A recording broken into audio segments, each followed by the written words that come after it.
Imagine running for your life.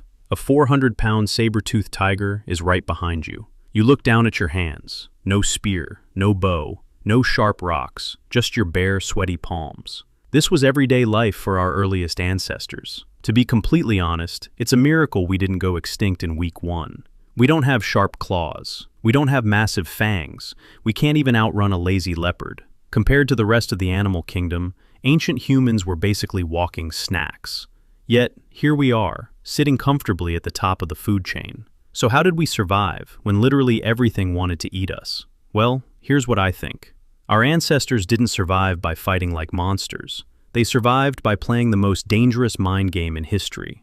And it all started with a trick so simple, you probably do it every day without realizing it. Because long before we were hunters, we had to be clever.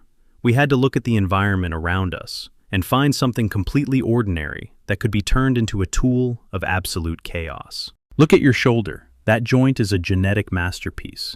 Before we ever carved a spear, we had the ability to throw things with lethal accuracy. Chimpanzees can't do this. If a chimp throws a rock, it looks like a goofy toddler tossing a beanbag. But an ancient stickman, he could hurl a jagged stone fast enough to crack a hyena's skull from 30 yards away. Personally, I think the heavy rock is the most underrated invention in human history. It turned a weak, hairless primate into a long-range sniper. Suddenly, we didn't need to get close to the razor-sharp teeth. We could just stand back and rain down chaos from a safe distance. But throwing rocks only keeps predators away for so long. What happens when the local food runs out, and you actually have to go on the hunt? Without a weapon, you can't exactly stab a massive antelope. So our ancestors used a strategy that sounds completely insane. They didn't chase it down with raw speed. They relied on a slow, agonizing biological superpower. They outwalked them. Literally. It's a real strategy called persistence hunting. Picture a blazing hot African savannah. An antelope can run twice as fast as any human, but it has a fatal flaw. It can't sweat like we can. Animals have to stop running to pant and cool down. Humans? We are ultimate, hairless sweating machines. We just keep walking and jogging and tracking. In my opinion, this is the most terrifying way to hunt ever conceived. You don't kill the prey with a weapon. You just walk after it like a relentless horror movie villain. You follow it for hours, until its heart literally explodes from heat stroke. It's brilliant, brutal, and highly effective. But tracking an animal for 5 hours creates a massive new problem. By the time the prey drops dead, you are miles away from safety. And you aren't the only hungry creature watching that fresh meat fall. Suddenly you're surrounded by a pack of giant prehistoric hyenas. You have 0 weapons to fight them off. So, what do? You put on a terrifying theatrical performance. Ancient humans discovered that alpha predators are actually pretty cowardly if you confuse them. Instead of running away, our ancestors would stand shoulder to shoulder. They waved their arms, flapped animal skins, and screamed at the top of their lungs. To a lion, a single stickman is a light snack. But a screaming, arm-waving wall of 5 stickmen looks like a multi-headed monster. I honestly love this strategy because it's pure bluffing. We stole fresh kills from apex predators just by being absolutely obnoxious.